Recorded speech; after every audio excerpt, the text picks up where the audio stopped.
Coverage you can count on continues now with an update on that Ellis Street shooting in Augusta. We've been covering for you. A 14-year-old shot and killed there this month. Investigators say it seems accidental, but at least 3 juveniles related to this case are in custody, facing burglary charges for a prior related incident.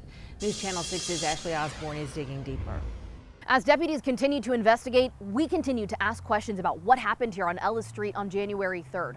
The Richmond County Sheriff's Office not able to give us much information because all of the suspects involved are children. Shortly after it happened, I was out here talking to neighbors. One man says he feared something like this would happen. He says they have to call 911 from their block a lot. So we requested the call log. Here's what we found.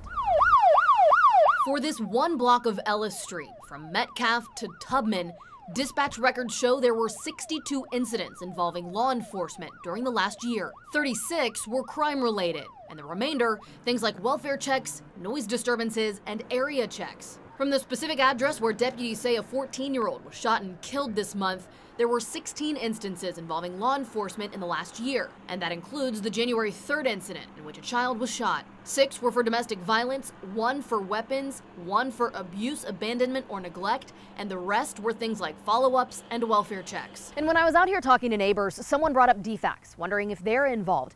DFACS, much like the sheriff's office, can't talk about open cases involving children.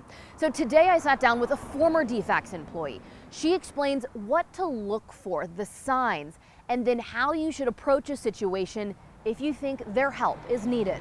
Give me some facts. How long has this been going on? You know, everybody goes through hard times at one time or another. So if this is something that's just been going on for the last week or so, that's one thing. But if this has some longevity to it, now, you know, explain to me. Here's some of the signs she says you should look for. This child had spaghetti Monday for dinner, and that same shirt with that same spaghetti on is on her now, and today is Thursday.